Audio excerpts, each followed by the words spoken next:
পথে বাসুদেবায় নমঃ। ওম অজ্ঞানতিমিরান্ধস্য জ্ঞানাঞ্জনশলাকয়া চক্ষুর উন্মিলিতং যেন তস্मै শ্রীগুরবে নমঃ। শ্রীচৈতন্য মনোভীষ্টং স্থাপিতং যেন ভূতলে স্বয়ং রূপ কদামচ্ছং দদাতি স পদান্তিকম। বন্দে অহং শ্রীগুরুং শ্রীযুতপদকমলং শ্রীগুরুन् বৈষ্ণবাংশ্চ শ্রীরূপং সাগ্রজাতং সহগণ রঘুনাথামৃতং তং সজীবং সাদ্বৈতং সাবধূতং পরিজনসহিতং কৃষ্ণচৈতন্যদেবং শ্রীরাধা কৃষ্ণপাদাং সহগণ ললিতা শ্রীবিশাখামৃতাংশ্চ।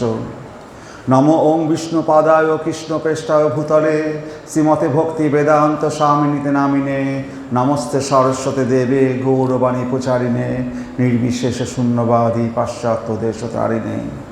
বাঞ্ছাকল্পতরুভ্যশ্চ কৃপা সিন্ধুব এব চ পতিতানাং পাবনেভ্যো বৈষ্ণবেভ্যো নমো নমো। নমো মহাবদান্নায় কৃষ্ণ প্রেম পদায়তে কৃষ্ণায় কৃষ্ণ চৈতন্য নাম্নে গৌরতিষ্ঠ নমো। পঞ্চতত্মাকং কৃষ্ণং ভক্তরূপস্বরূপকং ভক্তাবতারাং ভক্তাখ্যাং নমামি ভক্তশক্তিকং। হে কৃষ্ণ করুণা সিন্ধু দীনবন্ধু জগৎপতে গোপেশ গোপিকাকান্ত রাধাকান্ত নমস্তুতে।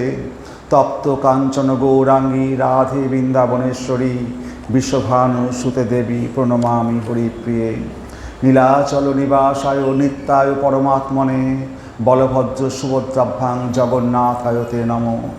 বৃন্দাবৈ তুলসীদেব্যৈ প্রিয়াৈ কেশবস্য চ বিষ্ণুভক্তি পদে দেবী সত্যবত্যৈ নমো নমঃ। জয় শ্রীকৃষ্ণ চৈতন্য প্রভু নিত্যানন্দ শ্রী অদ্বৈত গদাধর শ্রীবাসাদি গৌর ভক্তবৃন্দ। হরে কৃষ্ণ কৃষ্ণ কৃষ্ণ হরে হরে হরে রাম রাম রাম হরে হরে। ওম নমো ভগবতে বাসুদেবায় নমঃ।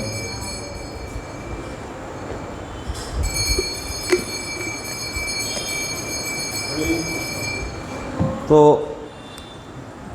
আমরা গীতায় যদি আমরা প্রথম দিকে দেখি তাহলে প্রথমে কি দেখব যে অর্জুন কুরুক্ষেত্রের যুদ্ধে তার পিতামহ ভীষ্মদেব গুরুদেব দ্রোণাচার্য এদেরকে তিনি বধ করতে দ্বিধাগ্রস্ত হচ্ছেন।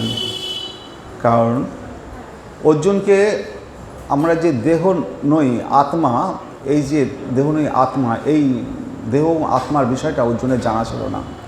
তো ভগবান শ্রীকৃষ্ণ বললেন, তুমি যাদের এই ভীষ্ম পিতামহ তুমি যাদেরকে মারবে ভাবছো, তুমি তাদেরকে কোনোদিনই মারতে পারবে না। এরা তো আত্মা, তুমি তাদের আত্মাকে কখনোই মারতে। এই দেহটা তো অবিনশ্বর, এই দেহটা প্রতি তুমি কেন চিন্তা করছো? এবং দেহ এবং আত্মাটার এই শিক্ষাটা আমরা প্রথমেই পাচ্ছি গীতায়, যেখানে আমরা দেহ নই, আমরা হচ্ছে আত্মা। এই দেহটা কিছু সময়ের জন্য এই পৃথিবীতে আসে এবং তার সময়কাল পরিপূর্ণ হওয়ার পরে সে আবার পৃথিবী ছেড়ে চলে যায়। তো এই দেহটা এবং আত্মার যে পার্থক্যটা, এইটা হচ্ছে সবচেয়ে বড় জ্ঞান। তো প্রথমে আমরা দেখলাম, তারপরে কর্মযোগ আসলো। কর্মযোগে সেখানে কর্মের কথা বলা হয়েছে। তো অনেকেই আছে যে আমরা কর্ম করছি, কর্মই আমার ভগবান, আমরা দেবতা, কর্মকেই তারা প্রধান মনে। তারপরে কি হলো, যখন জ্ঞানাগ্নি সর্বকর্মাণি কুরুতে তথা, যখন জ্ঞান আসে তখন কর্মের আর দরকার হয় না। যেমন এই সামান্য কদিন আগে আপনারা যুদ্ধটা দেখলেন ভারত পাকিস্তানের, সেখানে কি হলো, এখানে বসে ঘরে বসে সুইচ টিপছে আর একটা জায়গা ধ্বংস হয়ে যাচ্ছে। সেখানে কি যুদ্ধের সৈনিকদের গিয়ে বন্দুক দিয়ে লড়াই করে করে সেই জায়গা ধ্বংস করতে হচ্ছে? তাদের কোথাও যাওয়ার দরকার পড়ছে না। 1000 মাইল দূরে 500 মাইল দূরের কোনো বস্তুকে এখান থেকে বসে টার্গেট করেই সেকে ধ্বংস করতে পারছে। তাহলে সেখানে জ্ঞানাগ্নি মানে আমাদের যে কর্মটা জ্ঞানরূপ অগ্নির দ্বারা ভস্মিত হচ্ছে, মানে কর্মটা আর কোনো দরকার থাকছে না। জ্ঞানাগ্নি সর্বকর্মাণি কুরুতে তথা, এটা গীতাতে লেখা আছে। জ্ঞানাগ্নি সর্বকর্মাণি কুরুতে তথা, জ্ঞানরূপ অগ্নি সকল কর্মকেই ধ্বংস করে। যেমন আগে একটা কাজ অনেক লোক মিলে করতো, সেখানে এখন কম্পিউটার চলে এসছেন, খুব তাড়াতাড়ি সব কাজ হয়ে যাচ্ছে। আপনি আগে জেরক্স আগে যখন এসেছিল তখন হাতে লিখে লিখে সারাদিন ধরে লিখে লিখে এত সব করতে হতো, নোট করতে হতো। এখন জেরক্স এসে গেছে, 1 মিনিটে সব জেরক্স হয়ে চলে আসছে। তাহলে জ্ঞানরূপ অগ্নি কর্মকে ধ্বংস করে দেয়।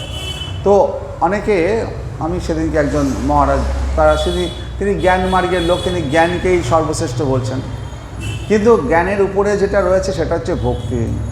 তো গীতায় যে কারণে ভগবান ভক্তি যোগকে মাঝখানে রেখেছেন, প্রথমে কর্মযোগ, তারপর জ্ঞানযোগ, মাঝখানে ভক্তিযোগ, মানে 6 থেকে 12 অধ্যায় এটা হচ্ছে ভক্তিযোগের জায়গা।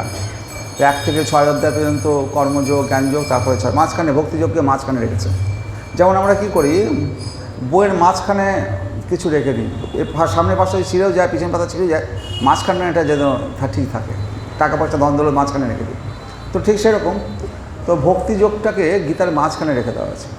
তো সেই কারণে আমাদের জ্ঞানটা কতটুকু দরকার, জ্ঞানটা আসল জ্ঞান হচ্ছে আমি দেহ নই আত্মা। এই জ্ঞানটা যখন পরিপূর্ণ হবে তখনই আমরা ভক্তিযোগে ঢুকতে পারব। তো জ্ঞানযোগের দরকার আছে, কর্মযোগের দরকার আছে। কর্মটা কি আছে, আমরা রাত্রিবেলায় যখন ঘুমাইও তখনও আমাদের কর্মটা চলতে থাকে, আমরা নিঃশ্বাস প্রশ্বাস নিচ্ছি, শরীরটা তখন শক্তি সঞ্চয় করছে, আবার ঘুম যখন ভাঙবে আমরা আবার কাজ করার সেই বলটা পাবো। তাহলে আমাদের ঘুমন্ত অবস্থাতেও কিন্তু আমরা কর্ম করে চলেছি, কর্ম ছাড়া কেউ চায়, কিন্তু সেই কর্মটা যেন ভগবানের মানে উদ্দেশ্যে যেতে হয়, ভগবানের শিবা পূজার মাধ্যমে যদি কর্মটা হয়।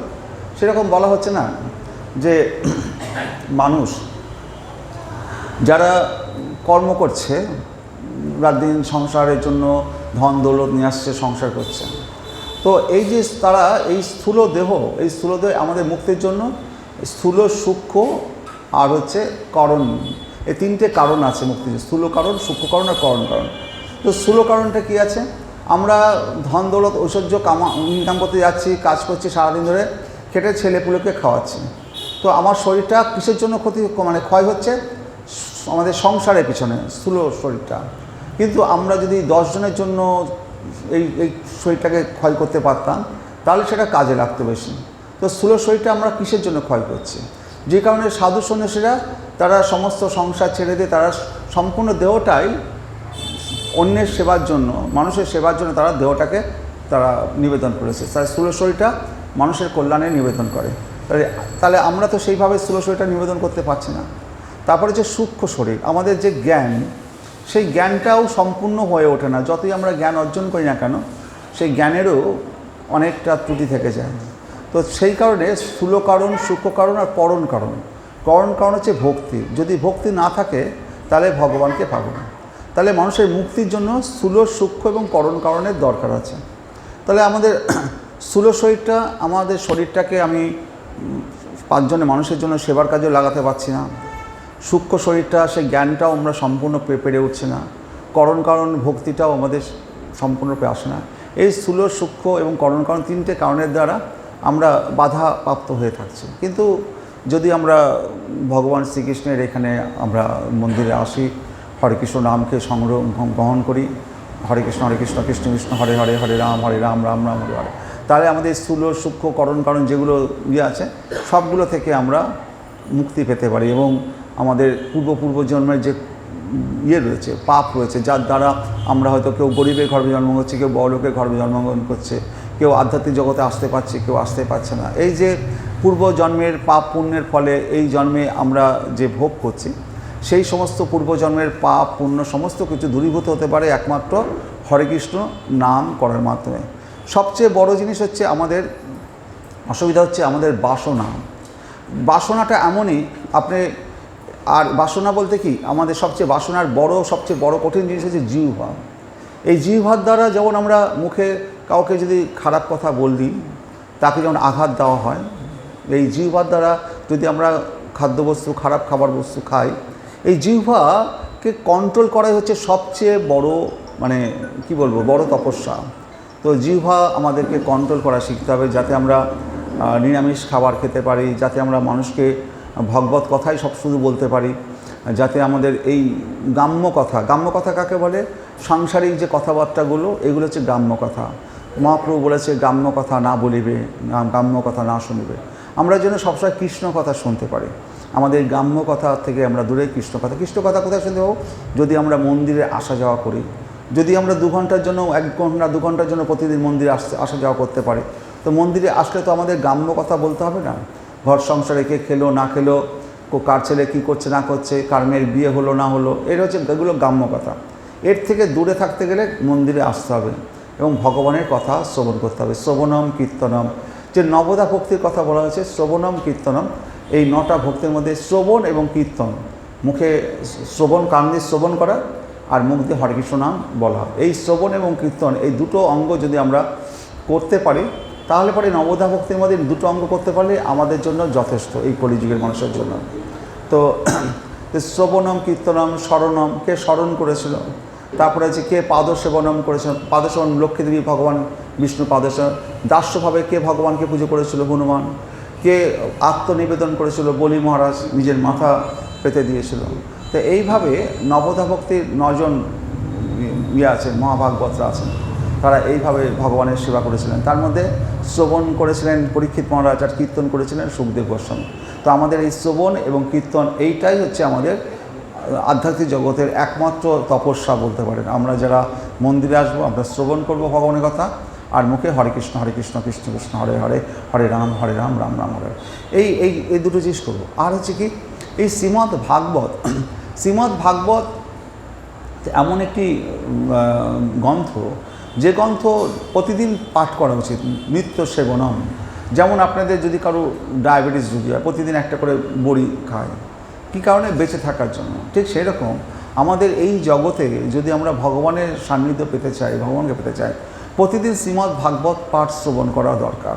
তো এখন তো সেগুলো সম্ভব হয় না, তো কিন্তু যা বলা হয়েছে সেটাই আমাদের কথা। প্রতিদিন যদি আমরা শ্রীমদ্ ভাগবত পাঠ শ্রবণ করি তাহলে মায়া আমাদেরকে স্পর্শ করতে পারবে না। আমরা তো মায়ের জগতে বাস করছি, আর তাহলে মায়া আমাদের স্পর্শ করছে। আর যদি মন্দিরে আসেন, মন্দিরেও মায়া প্রবেশ করতে পারে না। তো মায়ার জগৎ থেকে আমাদের সবসময় কী করে আমরা বাঁচবো, তার পথই হচ্ছে আমরা যদি শ্রবণ কীর্তন, মন্দিরে আসা যাওয়া করি, শ্রীমদ্ ভাগবত পাঠ শ্রবণ করি, তাহলে মায়ার থেকে আমরা দূরে থাকতে পারবো। কারণ কি, মায়া সবসময় কোনো না কোনোভাবে আপনাকে বিপর্যস্ত করে তুলবে। আধ্যাত্মিক, আধিদৈবিক, আধিভৌতিক, 3টে জ্বালায় আমরা প্রতিনিয়ত জর্জরিত হচ্ছি এই মায়ার জগতে এসে। তো এই 3টে জ্বালার থেকে মুক্ত হওয়ার পথ একমাত্র ভগবানের কথা শ্রবণ এবং কীর্তন, এছাড়া দ্বিতীয় কোনো পথ নেই। তো শ্রীমদ্ ভাগবত পাঠ শুরুর আগে তো আমাদের দুটো ঘটনা আছে। একটা হচ্ছে আমরা জানি যে এই যে আমরা ভক্তিদেবীর পুজো করি, ভক্তিদেবী। তো ভক্তিদেবী একবার বৃন্দাবনে এসছেন। কীভাবে বৃন্দাবনে এসছেন? ভক্তিদেবী বলছেন, যখন বৃন্দাবনে এসছেন ভক্তিদেবী, তার আগে ভক্তি বলছে, আমি দ্রাবিড় দেশে উৎপন্ন এবং কর্ণাটকে বড় হয়েছি, মহারাষ্ট্রের কোথাও কোথাও আমি সম্মানিত হলেও গুজরাটে এসে আমি জরাগ্রস্ত হয়ে পড়েছি। আর সেই ভক্তিদেবী যখন বৃন্দাবনে এসছেন, তো ভক্তিদেবীর 2 ছেলে জ্ঞান এবং বৈরাগ্য, তো এরা এই কলিযুগ আসার ফলে এরা মানে জরাগ্রস্ত, বৃদ্ধ, পঙ্গু, এরকম অবস্থায় তারা প্রাপ্ত হয়েছে। তো ভক্তিদেবী যখন বৃন্দাবনে এসছেন তখন তিনি একবারে সুন্দরী যুবতী রূপে তিনি তার প্রকাশ হয়েছেন। কিন্তু তার ছেলে জ্ঞান এবং বৈরাগ্য পাশে রয়েছে, তারা একবারে রুগ্ন, বৃদ্ধ, জরাগ্রস্ত 2 সন্তান। আর মা ভক্তিদেবী স্বয়ং একবারে উজ্জ্বল যুবতী দেবী, তার গায়ে সে উজ্জ্বল, আর তাকে ঘিরে রয়েছে কি অনেকগুলো রমণী, তারাও সব এক একটা দেবী। সমস্ত নদীগুলো এক একটা দেবীর রূপ ধারণ করে সেই ভক্তিদেবীকে ঘিরে দাঁড়িয়ে আছে। আর ভক্তিদেবীর সঙ্গে 2 সন্তান, তার জ্ঞান এবং বৈরাগ্য, তারা জরাগ্রস্ত, তাদের বৃদ্ধ, তাদের হাত পা নড়ছে, অসুস্থ, এরকম একটা অবস্থা। তো ভক্তিদেবী বলছেন, দেখো আমি এত দেশ ঘুরে বৃন্দাবনে যখন আসলাম, বৃন্দাবনে আসার সাথে সাথে আমার এই জরাগ্রস্ত রূপটা থেকে আমি এই সুন্দরী যুবতীতে পরিণত হয়েছি। কারণ কি, বৃন্দাবনে যে ভূমি, সেখানে ভগবান শ্রীকৃষ্ণ তার পদধূলি, সেই বৃন্দাবনের মাটিতে তার পদধূলি রয়েছে। তার প্রতিটি রজ ভগবান শ্রীকৃষ্ণের রজকণায়, পায়ের ধুলো কণায় সেই বৃন্দাবন ভূমি পবিত্র। আর এই বৃন্দাবন ভূমি আমাদের এই জগতের ভূমি তো নয়, এই ভূমিটা গোলক বৃন্দাবনের ভূমি। এই বৃন্দাবনে নিয়ে আসা হয়েছে। বৃন্দাবন ভূমির সাথে আমাদের এই ভূমির নিরূপণ করা যাবে না। এই বৃন্দাবন ভূমিতে স্বয়ং শ্রীকৃষ্ণ খালি পায়ে যেখানে হেঁটেছেন, আর কোথাও ভগবান শ্রীকৃষ্ণ খালি পায়ে খালি পদব্রজে এভাবে ভ্রমণ করেননি। প্রতিদিন বৃন্দাবনে এখনও শ্রীকৃষ্ণ গোষ্ঠে গোচরণ করতে চান, এখনও সেখানে রাধারানী আছেন, ভগবান শ্রীকৃষ্ণ আছেন। তো সেগুলো আমরা খালি চোখে দেখতে পাবো না, তার অর্থ কি নেই, না, তারা আছেন এবং তাদের পদরজ এখনও দিব্য। তো সেই কারণে সেখানে ভক্তিদেবী যখন এসছেন তখন সে বলছে যে আমি বৃন্দাবনে এসে আমি যুবতী, সুন্দর যুবতীতে পরিণত হয়েছি, অথচ আমার 2 ছেলে জ্ঞান এবং বৈরাগ্য বৃদ্ধ জরাগ্রস্ত হয়েছে।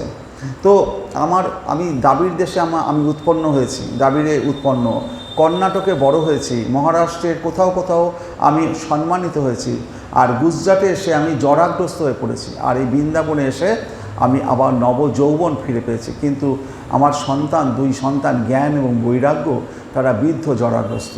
তো উপর দিয়ে নারদমুনি যাচ্ছিলেন, নারদমুনি সেইখানটায় এত সমাবেশ থেকে নারদমুনি উপর থেকে নামলেন, নেমে জিজ্ঞাসা করছেন, মা তুমি কে? বলছে যে আমি ভক্তি, আর আমি আমি ইয়েতে দ্রাবিড়ে আমার উৎপন্ন, কর্ণাটকে আমি বড় হয়েছি, আর এইখানটায় যখন আমি এসে আমি আমার পূর্বে যুবতী রূপ ফিরে পেয়েছি বৃন্দাবনে এসে। কিন্তু আমার 2 সন্তান জ্ঞান এবং বৈরাগ্য তারা হচ্ছে অথর্ব পঙ্গু অবস্থায় পড়ে রয়েছে। মা যুবতী একটা অল্প বয়সী নারী হচ্ছে, আর ছেলে 2 সন্তান তারা বৃদ্ধ জরাগ্রস্ত, লোকে বলবে কি? মা সুন্দরী যুবতী আর তার ছেলে 2 বৃদ্ধ জরাগ্রস্ত। তো ভক্তিদেবী বলছেন যে হে নারদমুনি, আপনি তো সর্বজ্ঞ, আপনি আমার 2 সন্তানকে তাদের রূপ যৌবন ফিরিয়ে দিন, তাদের জরাগ্রস্ত অবস্থা থেকে রক্ষা করুন। তো নারদমুনি বললেন, মা চিন্তা করো না, আমি সব করে দিচ্ছি।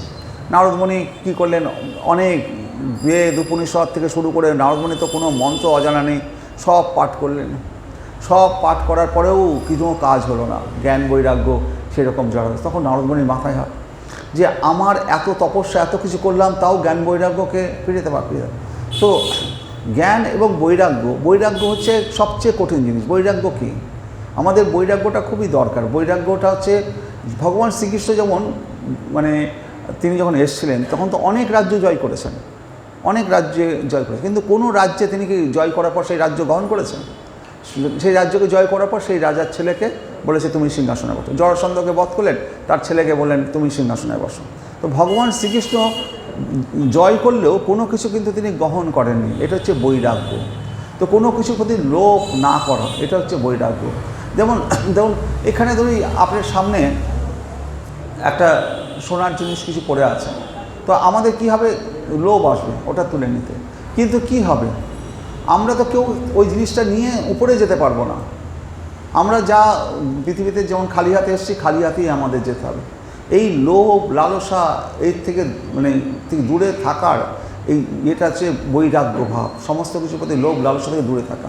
বৈরাগ্যটা খুবই গুরুত্বপূর্ণ। যখন শ্রীকৃষ্ণ সন্দীপনী মুনির কাছ থেকে জ্ঞান অর্জন করতে গেছেন, শিক্ষা গ্রহণ করতে 64 দিনে 64 কলার জ্ঞান অর্জন করলেন, সেই দিন যখন জানতে পারলেন শ্রীকৃষ্ণ যে এই যে ভোগ সমস্ত কিছু এগুলোর কোনো গুরুত্ব নেই, সেই দিন থেকে ভগবান একেবারে সমস্ত কিছু ভোগ থেকে বিতৃষ্ণ হয়েছিলেন। ভগবানকে আমরা দেখতাম ভগবান আহার করছেন, ভগবান মাখন চুরি খাচ্ছে, সব কিছু আমরা দেখি, কিন্তু ভগবান কি সত্যি করেই সব কিছু গ্রহণ করেন, মাখন চুরি করেন, সব কিছু সেগুলো যদি করেনও আমাদের জন্য করেন। ভগবানকে তার সেবা, ভগবানের ভক্তের যাতে উপকার হয়, ভক্তের যাতে সেবা হয়, সেটার জন্য ভগবান করেন। ভগবানের নিজস্বভাবে তার কোনো এই সমস্ত কিছু গ্রহণ করার, মাখন চুরি করে খাওয়ার, গোপীদের সাথে নৃত্য করার, রাসলীলা করার, তাদের বস্ত্রহরণ করার, এইসবের ভগবানের কোনো দরকার নেই। তো ভগবান এগুলো করেন কেন? আমাদেরকে সৌভাগ্য দেওয়ার জন্য, আমরা যাতে ভগবানের সাথে সান্নিধ্য লাভ করার সৌভাগ্য পাই, ভগবানের আমাদের প্রসাদটা ভগবান গ্রহণ করেন আমাদেরকে কৃপা করার জন্য। ভগবানের এসবের কিছু দরকার নেই, কিন্তু ভগবান তবুও সেগুলো গ্রহণ করেন। আমরা যদি ভোগ নিবেদন করি, ভগবান সেটা গ্রহণ করেন। ভগবান যে গ্রহণ করেন না তার একটা উদাহরণ হচ্ছে, গোপীরা একবার অনেক দই মাখন ঘি নিয়ে গেছেন। দুর্বাসা মুনি যেমন রাধারানীকে সেবায় আশীর্বাদ করেছিল, রাধারানীর হাতে যদি রান্না করা খাবার যে খাবে তার আয়ু বৃদ্ধি পাবে, সে যশস্বী হবে, তার আয়ু বৃদ্ধি পাবে, সে অনেক সৌভাগ্যশালী হবে। সেজন্য মা আমাদের যশোদা রাধারানীকে বলতো তুই আসবি, আমার গোপালের জন্য রান্না করে দিয়ে যাবি, তাহলে আমার গোপালের আয়ু বৃদ্ধি পাবে, আমার গোপাল যশস্বী হবে, আমার গোপালের মঙ্গল হবে। তো রাধারানীকে ডেকে গোপালের জন্য রাধারানীকে দিয়ে রান্না করাতো, কারণ রাধারানীকে জানতেন যে রাধারানীকে দুর্বাসা মুনি আশীর্বাদ করেছে। তো সবাই গোপীরা একবার কী করেছে, সব ঘি মাখন দই টই নিয়ে দুর্বাসা মুনির কাছে সেবা দিতে যাচ্ছে যমুনার ধারে। আর সেদিনকে যমুনা এমন যমুনা বইছে যে কোনো একটা নৌকা নেই, যমুনায় কী করে পার হবে, ঝড় জলের দিন। আর সমস্ত গোপীরা তাদের হাঁড়ি করে মাখন দই ঘি নিয়ে গেছে, দুর্বাসা মুনিকে আজকে খাওয়াবে, দুর্বাসা মুনিকে সন্তুষ্ট করবে। তো এবার কৃষ্ণ তো সব মানে সর্বজ্ঞ, তিনি সব কিছু জানতে পারেন। তিনি আসলেন, এসে নৌকা নিয়ে আসছেন, এসে বলছেন, হে গোপীরা তোমরা কোথায় যাবে? বলে যে আমরা তো যমুনা পার হয়ে দুর্বাসা মুনির কাছে যাব। বলছে যে আমি তোমাদের নিয়ে যেতে কত পারবো না, তবে তোমরা যদি একটা কথা বলো তাহলে পরে এই যমুনা দিয়ে তোমরা এমনি এমনি যেতে পারবে। বলে কী কথা? বলছে একটা শুধু বলো যমুনাকে যে আমাদের সাথে যে শ্রীকৃষ্ণ মেশে সেই শ্রীকৃষ্ণ ব্রহ্মচারী, এমন ব্রহ্মচারী, সে তার মতো ব্রহ্মচারী পৃথিবীতে আর কেউ নেই। গোপীরা বলছে এরকম কী কথা? শ্রীকৃষ্ণ রাত দিন আমাদের সাথে প্রেম করে বেড়ায়, লীলা করে বেড়ায়, আমাদের সাথে মাখন চুরি করে খায়, বস্ত্র হরণ করে, এত কিছু করে, আর সেই শ্রীকৃষ্ণ কিনা ব্রহ্মচারী, এটা হতে পারে নাকি? তো বলেছে ঠিক আছে, তোমরা বিশ্বাস করবে না তাহলে থাকো এখানে, আমি চলে যাচ্ছি। আর যদি বিশ্বাস করো যমুনার তীরে গিয়ে বলো যে শ্রীকৃষ্ণ যদি ব্রহ্মচারী হয় তাহলে পরে হে যমুনা তুমি দ্বিধা বিভক্ত হয়ে যাও, আমরা দুর্বাসা মুনির আশ্রমে যাব তাকে প্রসাদ দিতে। আর যেই গোপীরা বললো ঠিক আছে চল তো দেখি, একবার বলেই দেখি কানু কি বলছে। কানু তো আমাদের কানু তো কোনোদিন তো ব্রহ্মচারী এরকম কথা তো কোনোদিন শুনিনি। ঠিক আছে বলেই দেখা যাক। যেই বলেছে সাথে সাথে যমুনা দুই ভাগ হয়ে দ্বিধা বিভক্ত হয়ে গোপীদের রাস্তা করে দিয়েছে। তো গোপীরা তাহলে ভগবান শ্রীকৃষ্ণ যে লীলা করছে কিন্তু সে ব্রহ্মচারী। এই লীলাটা শুধু আমরা দেখছি তিনি লীলা করছেন, কিন্তু তিনি মানে গায়ে মাখেন না। অনেকে আছে না পদ্ম পাতার জল গায়ে মাখে না, তো তিনি লীলা করছেন, সব কিছু করছেন, কিন্তু আমরা সেটা তার লীলাটা আমরা বুঝতে পারবো না। তো যখন হরে কৃষ্ণ কী হলো, কী হলো, সব হচ্ছে, আপনি যান। হরে কৃষ্ণ, হরে কৃষ্ণ। কেউ সবাই শুনতে পাচ্ছেন না নাকি? হরে কৃষ্ণ। তো বলছে দুর্বাসা মুনি ওখানে অনেক দুর্বাসা মুনি প্রসাদ টসাদ খেয়েছে, ভাগ্য এত মাখন ঘি সব একা একা খেয়ে নিয়েছে দুর্বাসা। এবার যাওয়ার সময় দুর্বাসা মুনি করছে যে গুরুদেব আমরা তো এবার ফিরে যাব, যমুনার জল এরকম আমাদের কি করে পার হবো, আপনি যদি একটা ব্যবস্থা করে দেন আমাদের যমুনা পার হবে। দুর্বাসা জিজ্ঞেস তোমরা আসলে কী করে? বললো ওই কানু কৃষ্ণ বললো যে হে যমুনে তুমি যদি আমি যদি ব্রহ্মচারী হই, কেন যদি ব্রহ্মচারী হয় তাহলে যমুনা দ্বিধা বিভক্ত হও, তাই যমুনা দ্বিধা বিভক্ত হয়ে গেল, আমরা চলে আসলাম। তো তোমরা যেমন কানু এই কথা বলে তোমাদের পাঠিয়েছে, তো ঠিক আছে, এবার তোমরা যখন যাবে যাওয়ার সময় যমুনাকে বলবে যে আমাদের দুর্বাসা ঋষি যদি আমরা যে ভোগ দিয়েছি দই মাখন ঘি, দুর্বাসা ঋষি যদি কিচ্ছু না খেয়ে থাকেন তাহলে হে যমুনে তুমি দ্বিধা বিভক্ত হয়ে যাও, আমরা যমুনা পার হয়ে আমাদের বাড়ি যাব। গোপীরা বলছি এ কীরকম কথা হলো, সব উল্টো কথাবার্তা। আমার সামনে এত ঘি মাখন দই একবারে সাপটে সুপটে খেলো, আর এখন কিনা বলছে সে কিছু খায়নি। তো গোপীরা তাও ভাবলো ঠিক আছে যাই দেখি। যমুনার সামনে গিয়ে যেই বলেছে যে আমরা যা ভোগ নিবেদন করেছি আমাদের দুর্বাসা ঋষি মুনি কিছু খাননি, যদি না খেয়ে থাকে হে যমুনে তাহলে দ্বিধা বিভক্ত হয়ে যাও। সাথে সাথে যমুনা দ্বিধা বিভক্তদের রাস্তা করে দিয়েছেন। তাহলে পরে ভগবান এবং ভক্ত যখন খাচ্ছে সে ভগবানকে এমন করে স্মরণ করে খাচ্ছে, সেই খাওয়াটাও গোবিন্দই খাচ্ছে। তাহলে ভক্তের খাওয়া দেখলেও আমরা বুঝতে পারছি না যে ভক্ত খাচ্ছে না গোবিন্দ খাচ্ছে। আমরা আপাতত দৃষ্টিতে ভক্ত খাচ্ছে দেখলাম দুর্বাসা মুনির কাছে, কিন্তু ভগবান প্রতি তার এতটাই নিষ্ঠা, সে মুখ দিয়ে খেলেও সেই খাবারটা গোবিন্দের পেটেই যাচ্ছে, ভক্ত খাচ্ছে না। আবার গোবিন্দ যখন লীলা করছে সেই লীলাটাও গোবিন্দ করছে। এই হচ্ছে ভগবানের লীলা। তো এই ভগবানকে বোঝা সেই জন্য খুব কঠিন। তো সেই জন্য আমরা যেটা বলছিলাম ওই নারদ মুনি, সেই ভক্তিদেবী যেখানে বসে আছেন তার দুই পুত্র, নারদ এত কিছু পাঠ করলো, ঋগ্বেদ সামবেদ যজুর্বেদ অথর্ববেদ এত মন্ত্র, কিন্তু সেই বৈরাগ্য এবং জ্ঞানের তাদের কোনো হেলদোল হলো না, তারা সেই বৃদ্ধ জরাগ্রস্ত হলো। তখন নারদ মুনির কাছ থেকে একটা দৈববাণী হলো, হে নারদ তুমি উপযুক্ত মানে যোগ্য করো, এমন যোগ্য করো যার দ্বারা উপযুক্ত যোগ্য করো যার দ্বারা এরা ইয়ে পাবে, মানে এদের জ্ঞান বৈরাগ্য ইয়ে পাবে। কিন্তু কি যোগ্য করবে সেটা বললো না। তুমি এমন কোনো পাঠ করো বা যজ্ঞ করো যার দ্বারা এরা উপযুক্ত হবে, তুমি সেইটা করো। কিন্তু কোন পাঠ করব, কোন যজ্ঞ করব, কি করব, সেটা তো দৈববাণীতে বলেনি। নারদমণি সারা বিশ্ব তখন ঘুরে বেড়াচ্ছে, ছুটে বেড়াচ্ছে, কি করব, কার কাছে জিজ্ঞাসা করব, জৈববাণীতে আমাকে তো বলেনি আমি কি করব। তো তো ভগবান ব্রহ্মার প্রথম পুত্র কারা? চতুষ্কুমার, সনক, সনাতন, সনন্দন, সনত কুমার। ব্রহ্মার যখন সৃষ্টি করলেন চতুষ্কুমার প্রথমে 4 কুমার, তারপরে ব্রহ্মা দেখলেন যে এই পৃথিবীটাই তো নেই, কোথায় সৃষ্টি করবেন, তখন বরাহ অবতার আসলো। ব্রহ্মা নাক দিয়ে একটা ছোট্ট বরাহ বেরোলো, সে বিশাল বরাহ আকার রূপ ধারণ করলো। ধারণ করে সেই বরাহ সে পাতাল লোক থেকে পৃথিবীকে তার সুরে করে তুলে এসে পৃথিবীকে স্থাপন করলো। তো বরাহ অবতার তার দ্বিতীয় অবতার ভগবানের। আর তৃতীয় অবতার হচ্ছে নারদমণি। আর তাহলে নারদমণি তৃতীয় অবতার, প্রথম অবতার সনক, সনাতন, সনত কুমার, সনন্দন, এরা 4 কুমার। এরা 4টে কুমার কেন বলা হয়? এরা ভগবান ব্রহ্মা যখন সমস্ত প্রজা সৃষ্টি করবেন, প্রথমে চতুষ্কুমারকে সৃষ্টি করলেন, 4 কুমারকে, যে তোমরা বিয়ে করবে, সংসার করবে, আমাদের সৃষ্টিটা পালন করতে হবে। এই চতুষ্কুমার জন্ম হওয়ার পরেই তারা ভগবানের এমন দিব্য জ্ঞান তারা পেল, তারা বলল যে বাবা আমরা তপস্যা করব, আমরা বিয়ে করব না, আমরা সংসার করব না, তুমি যে সৃষ্টি করবে আমরা সেই সৃষ্টির মধ্যে যাব না। আমরা 4 ভাই সনক, সনাতন, সনন্দন, সনত কুমার, আমরা ব্রহ্মচর্য ব্রত পালন করে আমরা শুধু তপস্যাই করব, আমরা ভগবানের গোবিন্দের আরাধনাই করব, আমরা বিয়ে করব না। তখন ব্রহ্মা রেগে গেলেন যে তোরা যদি বিয়ে না করিস তাহলে আমার তো ভগবান আমাকে সৃষ্টি করতে দিয়েছে, আমার সৃষ্টি কাজে তো অসুবিধা হচ্ছে। তখন বিয়ে যখন করবি না তারা তোরা 4 জন বালক হয়েই থাক। তো ওদের দেখতে 8-10 বছরের বালকের মতো দেখতে, আর যেহেতু 7-8 বছর 6 বছরের বাচ্চা, তো ওদের জামা কাপড় কিছু পরার দরকার ছিল না। হরে কৃষ্ণ।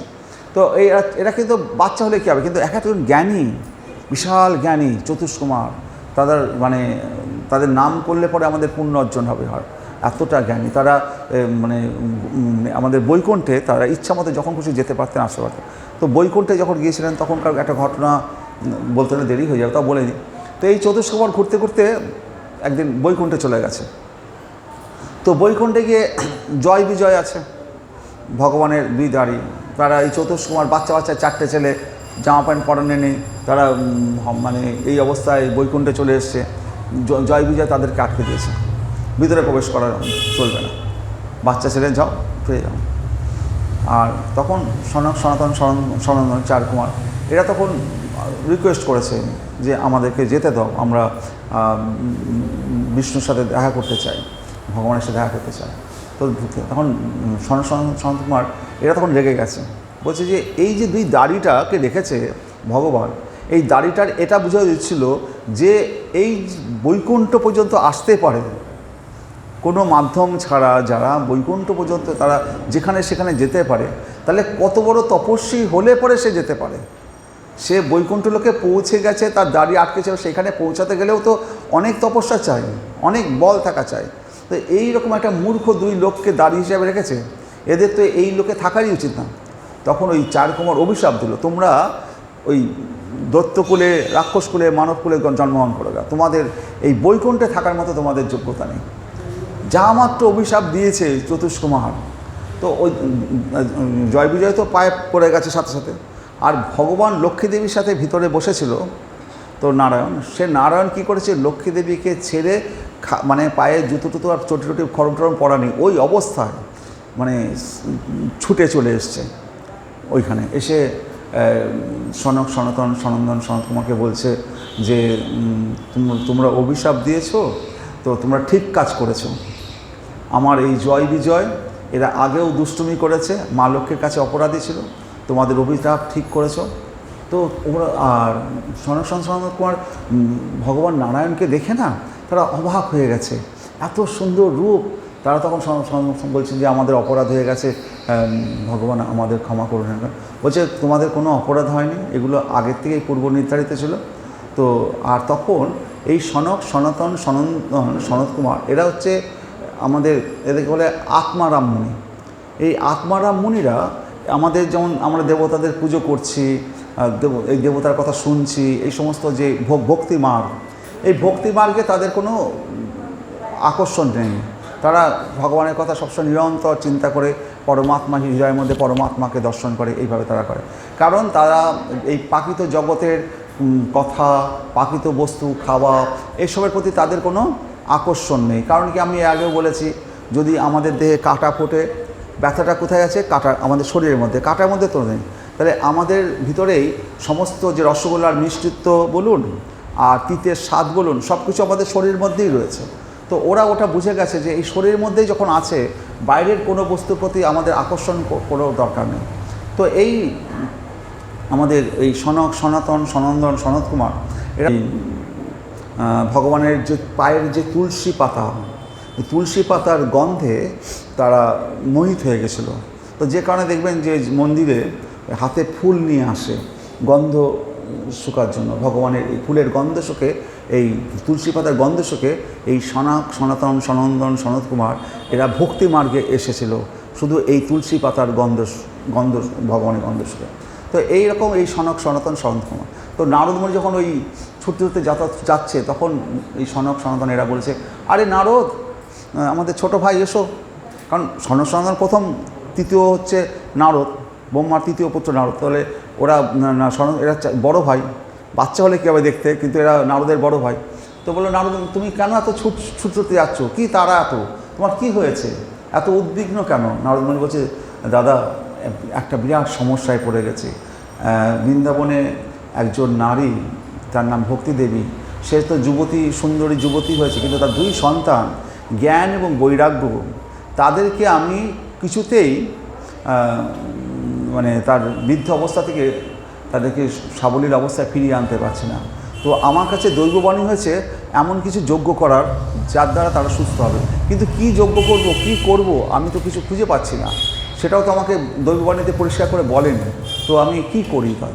তো সনাতন হাসছে, আরে নারদ, তুমি জানো না তুমি কি করতে হবে? আরে ব্রহ্মার কাছ থেকে তুমিও তো শ্রীমদ্ ভাগবত পাঠ শ্রবণ করেছো, আমরাও করেছি। তো শ্রীমদ্ ভাগবত পাঠ শ্রবণ করাও। শ্রীমদ্ ভাগবত পাঠ যদি শ্রবণ করানো হয়, তাহলেই ওই জ্ঞান বৈরাগ্য তারা আবার সুস্থ সবল দেহ ফিরে পাবে। তো সেই সময় আমাদের হরিদ্বারের কাছে আনন্দঘাট বলে একটা গঙ্গার একটি ঘাট আছে, সেই ঘাটে আমাদের শ্রীমদ্ ভাগবত পাঠ হয়েছিল। সেখানে জ্ঞান এবং বৈরাগ্য আবার পূর্ণ অবস্থা ফিরে পেয়েছিল। তো এই শ্রীমদ্ ভাগবত পাঠ, আরেকটা জিনিস হচ্ছে কি, শ্রীমদ্ ভাগবত পাঠ এতটাই গুরুত্বপূর্ণ। আরেকটা ঘটনা দিয়ে শ্রীমদ্ ভাগবত পাঠের ভূমিকায় দেওয়া হয়েছে যে শ্রীমদ্ ভাগবত পাঠ করলে কেন শ্রীমদ্ ভাগবত পাঠ করাটা দরকার। আর একটা ঘটনা দেওয়া হয়েছে, সেটা হচ্ছে ধুন্ধুকারী ঘটনা, গোকর্ণ এবং ধুন্ধুকারী ঘটনা। তো একদিন এক ব্রাহ্মণ ছিল, সেই ব্রাহ্মণ যথেষ্ট পণ্ডিত ব্রাহ্মণ হলে কি হবে, তার কোনো সন্তান ছিল না। আর সন্তান না থাকার ফলে কী হতো, যখনই সে সকালবেলায় রাস্তাঘাটে বেরোতো, সকলেই তাকে নানা রকমভাবে বিদ্রূপ করতো। আর সেই বিদ্রূপ শুনে শুনে সে রাস্তাঘাটে বেরোতেও পারতো না, লজ্জা পেত, কষ্ট পেত। তার সন্তান নেই বলে সকলেই তাকে বিদ্রূপ করতো। তো ব্রাহ্মণটা ঠিক করেছে যে এত ধন দৌলত সম্পদ সমস্ত কিছু আমার রয়েছে, কিন্তু আমার সন্তান নেই বলে সবাই আমাকে বিদ্রূপ করে, এই শরীরটাই আমি আর রাখবো না। তো তখন ওই ব্রাহ্মণ কী করেছে, একদিন নদীর ঘাটে গিয়ে নিজেকে দেহটাই বিসর্জন দিয়ে দেবো। নদীর ঘাটে গেছে, দেখছে নদীর ঘাটে একজন সাধু বাবা বসে আছেন।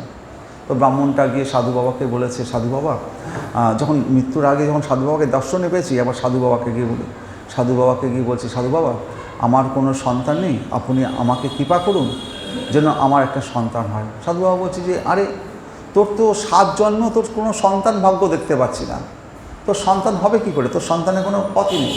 তো বলছে, সাধু বাবা, যদি আপনি সন্তান ভাগ্য আমাকে না দেন, তাহলে আপনার সামনেই আমি এই নদীতে ঝাঁপ দিয়ে আত্মহত্যা করব। তো সাধু বাবা বলল, আমার সামনে এইভাবে আত্মহত্যা করবে? তো ঠিক আছে, দাঁড়া, আমি তোর একটা ব্যবস্থা করছি। তো একটা আম দিয়েছে, বললো যে এই আমটা নিয়ে গিয়ে তোর ওর বোর নাম ধুন্দুলিকে খাওয়াবি, তাহলে পরে তোদের সন্তান হবে। আমটা নিয়ে সে বউকে দিয়েছে, বউকে বলেছে তুমি আমটা খাও, তাহলে আমাদের সন্তান হবে। আর এই ধুন্দুলি বউটা এত দুষ্টু প্রকৃতি ছিল, সে ভাবলো যদি আমার সন্তান হয় তাহলে আমার শরীরটা অন্যরকম হয়ে যাবে, শরীরের সৌন্দর্য নষ্ট হয়ে যাবে, আমার এই সৌন্দর্য থাকবে না। তো তার থেকে বরং এই আমটা গরুকে খাইয়ে দিই, যা হবে। তো আমটা নিয়ে গিয়ে গরুকে খাইয়ে দিয়েছে। আর ওই ধুন্দুলির এক বোন ছিল, সে সময় ছিল, বললো যে দিদি তাহলে কি হবে, তাহলে তোর সন্তান কি করে হবে? বলে চিন্তার কোনো কারণ নেই দিদি, একটা কাজ কর, আমি তো সন্তান সম্ভবা, তুই কিছুদিন আমটা তো বলবি আম খেয়েছি, কিছুদিন পায়ে পেটের ওই কাপড় টাপড় বেঁধে রাখবি, সাধু বাবাকে বলবি যে আমার পেটে সন্তান এসে গেছে আর আমি বাড়ি চলে যাচ্ছি, আমার কিছুদিনের মধ্যে আমার সন্তান হবে, তো তখন আমার সন্তানকে তুই তো নিজের সন্তান বলে চালিয়ে দিবি, তাহলেই হয়ে যাবে তোর সন্তান। বলে ঠিক আছে, তাই করা হবে। তো ওই ধুন্দুলি ওই রকম পেটে কাপড় বেঁধে ঘুরতো, তারপরে একদিন বলতো যে আমি মায়ের বাড়িতে যাব, আমার সন্তান হবে।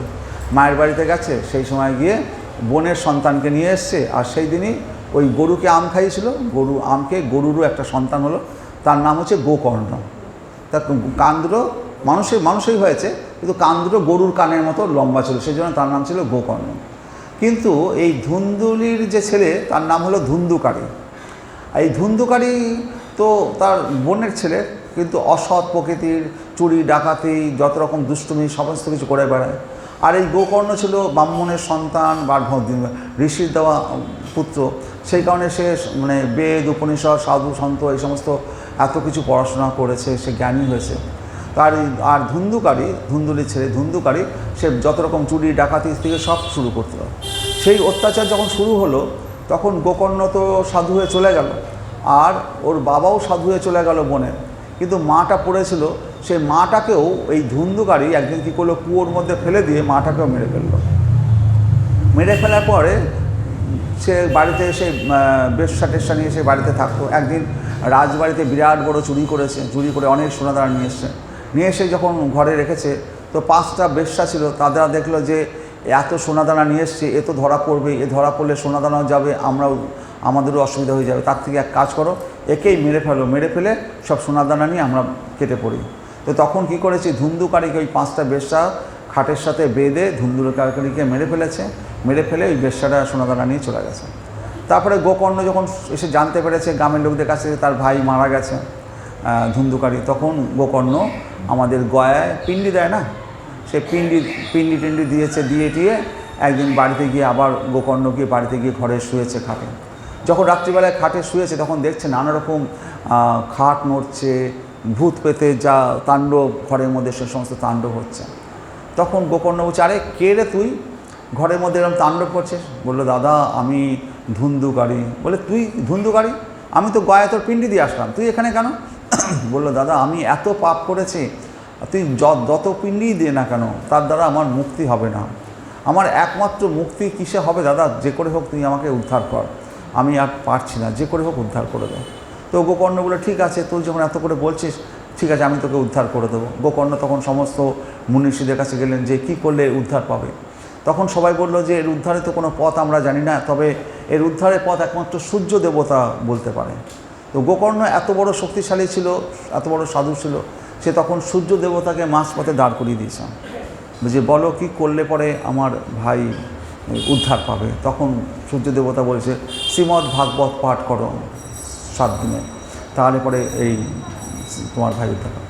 তখন এই আমাদের গোকর্ণ বলে, ঠিক আছে।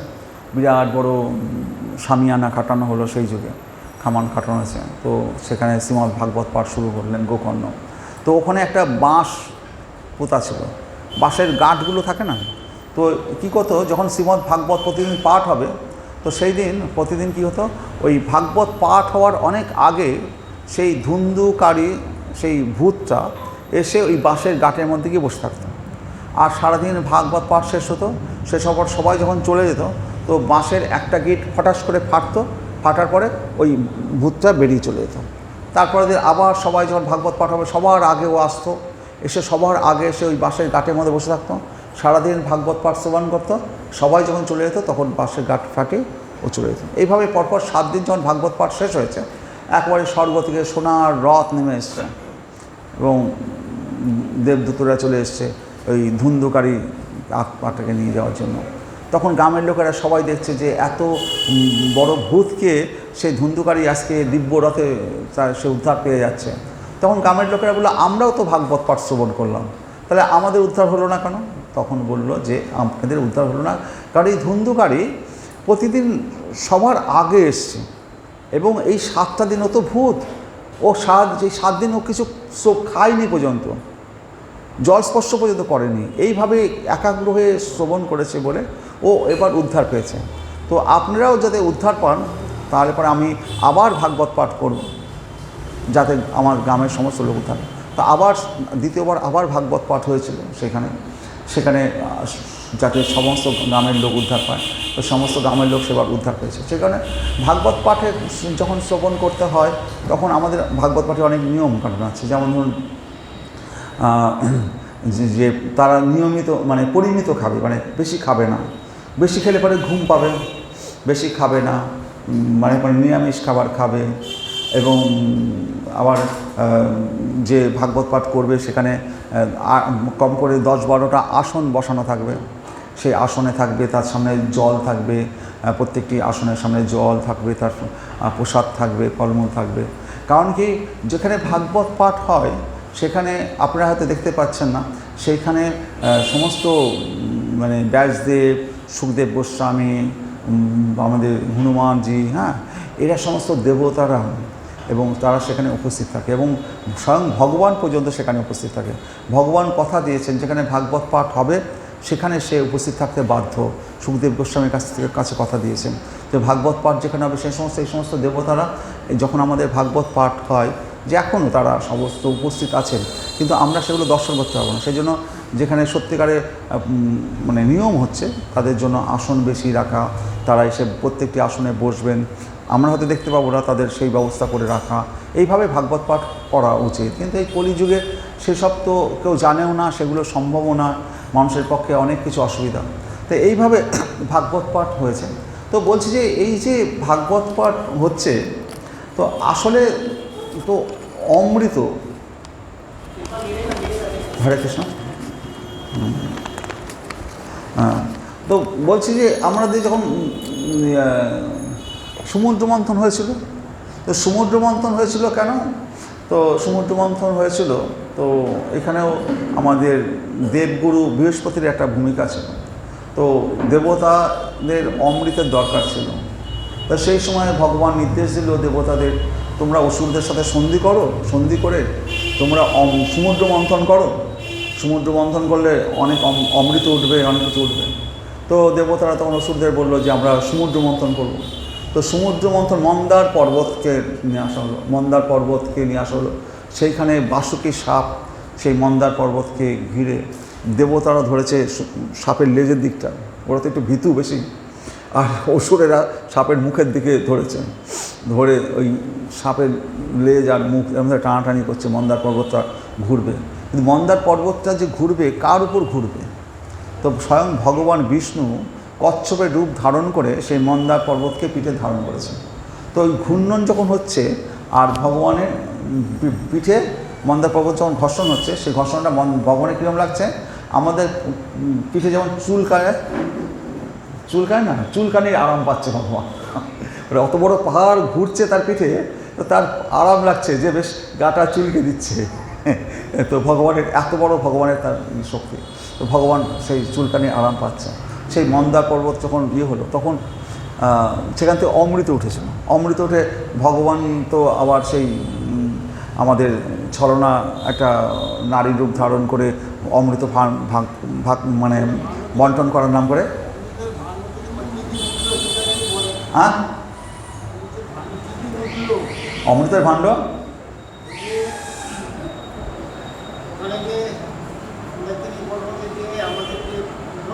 হ্যাঁ হ্যাঁ হ্যাঁ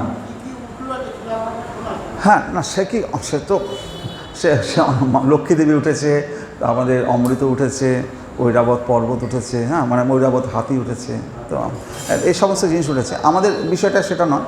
তো আমরা কী উঠেছে, আমাদের বিষয়টা আমরা দেখছি এখানটা অমৃতটা উঠেছে। আমরা এখানটায় বিষয় আসছি, সেটা হচ্ছে কি, অমৃতটা তাহলে কোথায় আছে? তাহলে অমৃতটা আমরা ভাবছি যে স্বর্গে আছে, দেবতারা তো অমৃত ভাণ্ড নিচ্ছে, তাই বলছে আব্ধ, মানে আব্ধ মানে সাগরে অমৃত আছে, সাগর থেকে তো অমৃতটা উঠেছে। আব্ধ মানে সাগরে, সাগরে আব্ধ, সাগরে অমৃত উঠেছে। বিধ মানে চন্দ্রলোকে অমৃত আছে, চন্দ্রলোকে অমৃত আছে মানে এই যে আমাদের গাছে যে ফলগুলো, কোনো আপেল এত মিষ্টি, পেয়ারার একরকম স্বাদ, আপেলের একরকম স্বাদ, আমের একরকম স্বাদ, এক এক ফলের একরকম স্বাদ, এই যে ফলের এত রকম স্বাদ, এগুলো কোন থেকে হয়? চন্দ্রলোক থেকে এইটা আসে। তো চন্দ্রের আলোকের দ্বারা এটা আসে, এই এত রকম ফলের যে আমরা স্বাদ পাই। তো সবাই যে কারণে চাঁদে বলা হয় যে চন্দ্রে তাহলে অমৃত আছে, বলছে প্রথমে বলে আব্ধৌ, তারপর সাগরে, বিধৌ মানে চন্দ্রলোকে, তারপরে বলছে বধূমুখে। যখন নতুন বউ ঘরে বাড়িতে আসে, নতুন বউ বাড়িতে এসে খুব মিষ্টি মিষ্টি কথা বলে, শাশুড়ি মাকে বলে মা বলো তোমার জন্য কী করে দেবো, হাত পা টিপে দেবো কিনা, মাথা না টিপলে বলে মা মাথায় একটু তোমার তেল দিয়ে দিচ্ছি, জল দিয়ে দিচ্ছি। তো বধূর মুখের কথায় লোকে সব মোহিত হয়ে যায়, তাহলে বধূ মুখে মিষ্টি আছে, তাহলে বধূর মুখে অমৃত আছে, বধূ মুখে তাহলে অমৃত রয়েছে। তারপর হচ্ছে ফণিনা, ফণিনা মানে সাপেরা যেখানে বাস করে সর্পলোকে, সেখানে অমৃত আছে, সেখানে অমৃত আছে কী করে বলছে? বলছে যে ভীমকে যে দুর্যোধন বিষ খাইয়েছিল সন্দেশের মধ্যে দিয়ে খাইয়ে জলে ফেলে দিয়েছিল, ভীম যখন পাতাল লোকে চলে গেছে তখন সেখানে সাপরা গিয়ে ভীমকে কামড়েছে। তো ভীমের কী হয়েছে? বিষে বিষক্ষয় হয়ে গেছে। তখন ভীম জেগে উঠে সব সাপদেরকে এবং মারতে শুরু করে দিয়েছে। তখন সর্পলোকে, হরে কৃষ্ণ, সর্পলোকে কে কথা বলছে? হরে কৃষ্ণ। তো সর্পলোকে তো ভীমের দিদিমা বা প্রপিতা মাতা, এক মাতা ছিল, সে তখন এসে বলছে ভীমকে, বলছে হাই ভীম, তুমি আমার নাতি হও, তুমি আর সাপদেরকে মেরো না, আমি তোমাকে অমৃতর ভাণ্ড দিচ্ছি, তুমি এগুলো যতগুলো ভাণ্ড হবে তোমার তত শক্তির বল হবে। তো ভীম 10টা অমৃতর ভাণ্ড খেয়েছিল, তাই ভীমের 10,000 হাতির শক্তির বল ছিল। তাহলে বলছে ফণিনাম নিবাসে, তাহলে সর্পলোকে অমৃত আছে। তারপর যে স্বর্গে অমৃত আছে, কারণ কি ওখানে মন্দার পর্বত সমুদ্র মন্থনে স্বর্গে দেবতারা অমৃত নিয়ে গেছে, স্বর্গ আছে। সুধা বসতি বিবুধা বদন্তি, তাহলে যদি সাগরে অমৃত থাকতো তাহলে সাগরের জল এত নোনতা হতো কি? সাগরের জল নোনতা হতো না।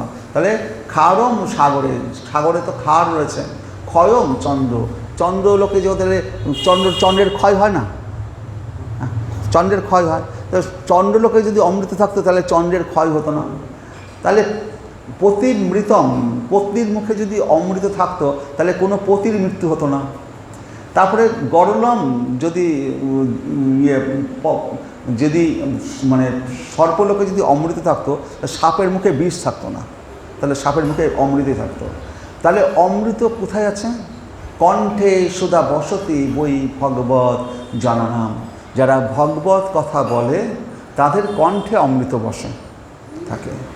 তাহলে এই ভাগবত কথার মধ্যেই অমৃত রয়েছে। ভাগবত কথা যে বলবে, তো অ্যাকচুয়ালি আমার কণ্ঠে নয়, এই কণ্ঠ তো আমার নয়, সব ভগবানের কণ্ঠ। আমরা ভাবছি এটা আমার কণ্ঠ, তা আপনারাও আপনাদের নন, আত্মাটা সবই ভগবান থেকে এসছে। আমরা ভাবি যে এই কণ্ঠ থেকে বলছে আমার কণ্ঠে বোধহয় অমৃত বসে আছে, তা নয়, কিন্তু এই কণ্ঠের মাধ্যমে ভগবানের কথা বলা হচ্ছে, ভাগবত কথা বলছে। তাই বলছি যে কণ্ঠে সুধা বসতি বই ভগবত জননাম, যারা ভাগবত কথা বলবে তাদের কণ্ঠে অমৃত থাকে। কোথাও ওই সাগরেও থাকবে না, যে চন্দ্রলোকেও নয়, পতির মানে পত্নীদের বধূমুখেও নয়, ফণিনাম নিবাসেও নয়, স্বর্গেও নয়। যেখানে ভাগবত কথা হবে সেই ভাগবত কথার পাঠকের কণ্ঠে অমৃত থাকবে। কারণ কি, সে তো ভগবানের কথা বলছে, তো ভগবানের কথাই তো অমৃতময়, ভাগবত কথা তো কণ্ঠে অমৃত হবে। তো এইভাবে ভাগবত কথাকে আমাদেরকে সেইভাবে ভালোবাসতে হবে। আমরা আবার এইভাবে এখন আসবো একটু ভরত মহারাজের কথা বলতে। তো ভরত মহারাজ তো তিনি ভরত মহারাজ ছিলেন একজন রাজা, তার অনেক ছেলেপেলেও ছিল। তো ভরত মহারাজ কী করলেন, এবং তিনি প্রচণ্ডরূপে ভগবানের ভক্ত ছিলেন। তো একসময় কী করলেন, ভরত মহারাজ তার সমস্ত রাজ্যকে তার সন্তানদেরকে ভাগ করে দিলেন, ভাগ করে দিয়ে তিনি বনে চলে আসলেন। বনে এসে গভীর তপস্যা করতে লাগলেন। তো গভীর তপস্যা করতে করতে ভরত মহারাজ সেই রকমভাবে ভগবানের ভগবত উপলব্ধি লাভ করেছিলেন ভরত মহারাজ। করতে করতে একদিন কি হলো, ভরত মহারাজ এরকম নদীর ধারে বসে যখন তপস্যা করছেন, কোথায় তপস্যা করছেন, যে আমাদের গণ্ডকী নদীর তীরে। গণ্ডকী নদীর নেপালে যেখানে গণ্ডকী নদী আছে, যেখানে আমাদের পাওয়া যায়, আমাদের নারায়ণশিলা পাওয়া যায়, গণ্ডকী নদীর তীরে ভরত মহারাজ সমস্ত সংসার থেকে পরিত্যাগ করে ভগবানের প্রতিদিন তিনি ভগবানের সেবা পুজো করেন এবং নিষ্ঠা সহকারে সেইখানে একদিন গণ্ডকী নদীর তীরে বসে আছেন। সেই সময় দেখছেন একটা সিংহ একটা হরিণকে তাড়া করেছে। হরিণকে তাড়া করার ফলে হরিণটা ভয়ে ভীত হয়ে নদীর জলে ঝাঁপ দিয়েছে। ঝাঁপ দিয়ে যখন পার হচ্ছে, সেই সময় হরিণটা ছিল গর্ভবতী। হরিণটার সেই অবস্থাতে ভয়ে হরিণটার সন্তান প্রসব হয়ে গেছে, বাচ্চা হরিণ সে জলে ভেসে যাচ্ছে। আর হরিণটা নদীর ওপারে গিয়ে হরিণের মাটাও মারা গেল হরিণটা। আর ওই সন্তান বাচ্চাটা সবে যে প্রসব হয়েছে সে নদীর জলে, গণ্ডকী নদীর জলে ভেসে যাচ্ছে। ভরত মহারাজ তিনি বসেছিলেন ধ্যানস্থ অবস্থায়। তিনি যখন দেখতে পেলেন যে একটা বাচ্চা হরিণ শিশু সে সবে জন্ম হয়েছে আর এই গণ্ডকী নদীতে ভেসে যাচ্ছে, তখন ঝাঁপিয়ে পড়ে এই ভরত মহারাজ সেই হরিণটাকে রক্ষা করলেন। রক্ষা করে ভরত মহারাজ তাকে সেবা শুশ্রূষা দিয়ে বড়ো করলেন। এবং হরিণটাও আস্তে আস্তে যখন বড় হলো, হরিণটাও আস্তে আস্তে এই ভরত মহারাজকে তার মাতা বলুন পিতা বলুন সেইভাবেই ভরত মহারাজকে মেনে নিয়েছে। এবং ভরত মহারাজ আস্তে আস্তে হরিণটাকে এমন ভালোবেসে ফেলেছে, হরিণটা ভরত মহারাজের সাথে একসাথে থাকতো, খাওয়া দাওয়া করতো, থাকতো। এবং কখনো কখনো হরিণ যদি একটু দূরে সরে যেত, ভরত মহারাজ তার জন্য খুব চিন্তা করতো। এইভাবে ভরত মহারাজ আস্তে আস্তে হরিণের প্রতি আসক্তি বেড়ে যেতে লাগলো। তার যে সেবা পুজো, ভগবানের প্রতি সেবা পুজো, সেইগুলো থেকে আস্তে আস্তে তার বিচ্যুতি হতে লাগলো। হতে হতে সবসময় সে এবার হরিণের কথাই চিন্তা করতে লাগলো। তো যখন মৃত্যু হবে তখন সে হরিণকে দেখতে পাচ্ছে না ভরত মহারাজ, কিন্তু বারবার হরিণের কথা চিন্তা করছে, কোথায় গেল হরিণকে দেখতে পাচ্ছে না। শেষ সময়েও হরিণ যখন তার পাশে সে বসে আছে, তখন ভরত মহারাজ হচ্ছে না তার সন্তানই তার পাশে বসে আছে। তো হরিণের কথা চিন্তা করতে করতে ভরত মহারাজ যখন মারা গেল, পরের জন্মে ভরত মহারাজ হরিণ হয়ে গেল। তো সেই কারণে আমাদের মৃত্যুর সময়টা খুবই গুরুত্বপূর্ণ। তো সেই সময় যেন আমাদের সবসময় ভগবত কথা আমরা শ্রবণ করতে পারি। তো সেই সময়টায় তো সেই কারণে এক কুলশেখর চক্রবর্তী একটা শ্লোকও আছে। তো শ্লোকটা হচ্ছে এরকম, দেখি পাই কিনা। হরে কৃষ্ণ।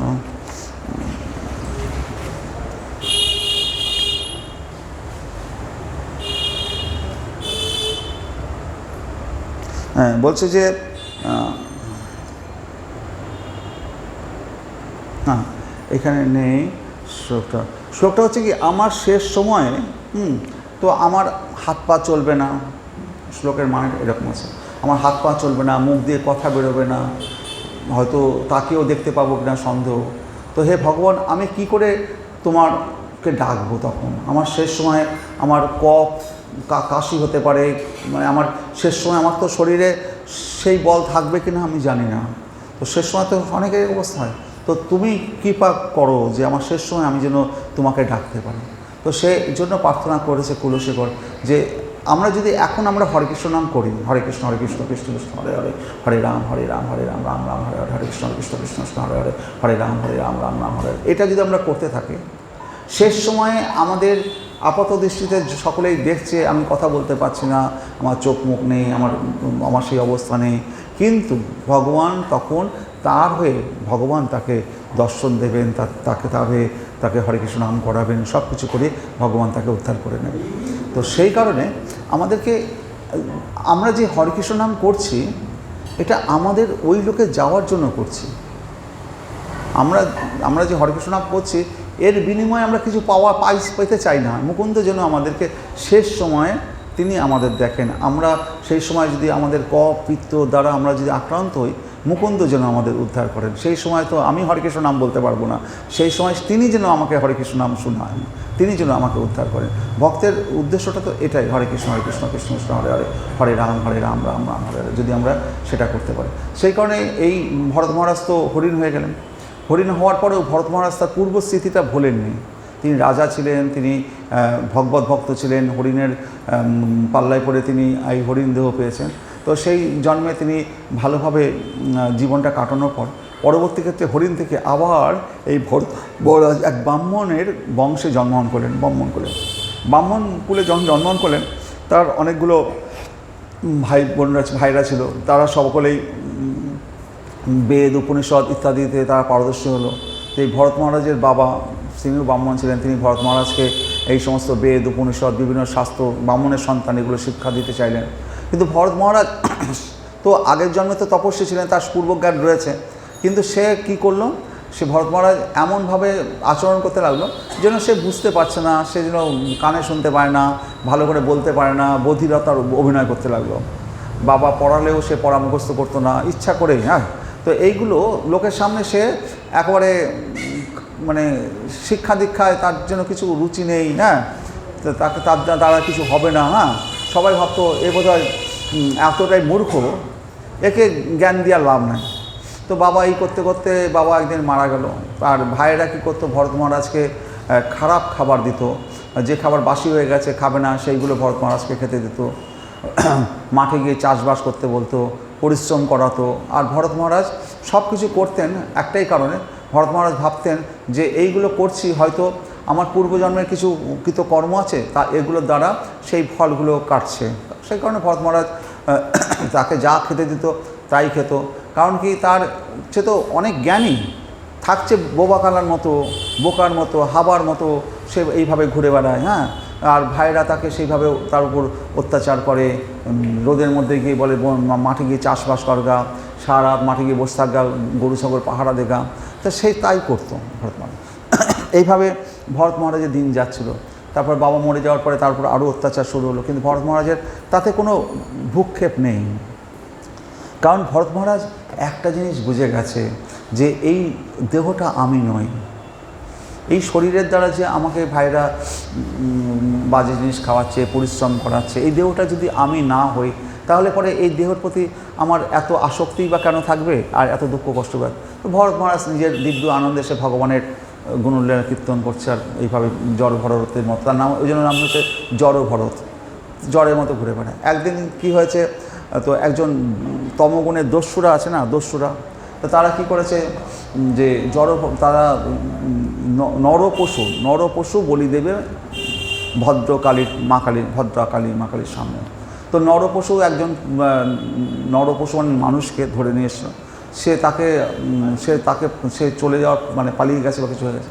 তখন আর একজন নরপশু চাই মা ভদ্রকালীর সামনে বলি দেবে।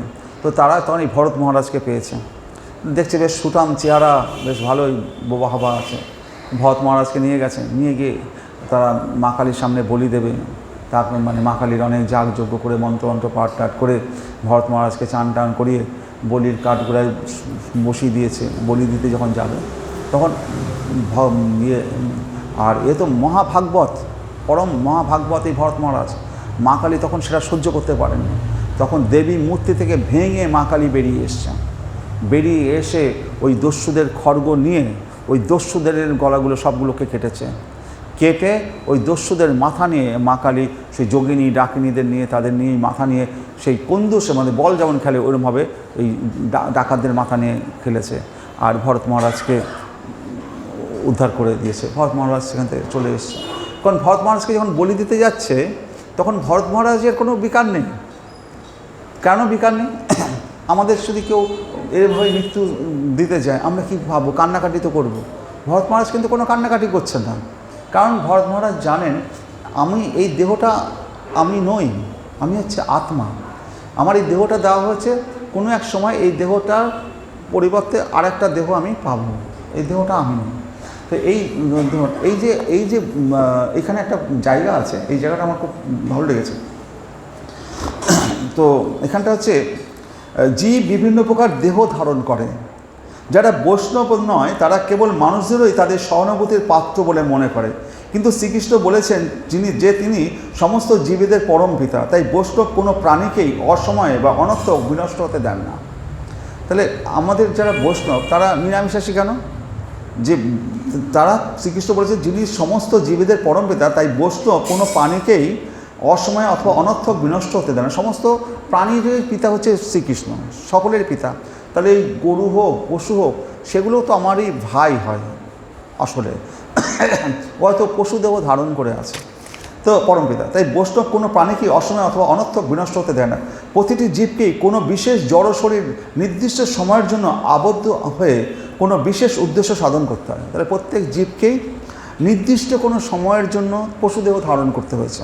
তার কোনো পাপের জন্য সে হয়তো গরু হয়ে রাস্তায় ঘুরে বেড়াচ্ছে, কোনো একটা কুকুর হয়ে ঘুরে বেড়াচ্ছে, পশুদেহ ধারণ করেছে। প্রত্যেকটি জীবকেই নির্দিষ্ট কোনো সময়ের জন্য তাকে পশুদেহ ধারণ করে আছে।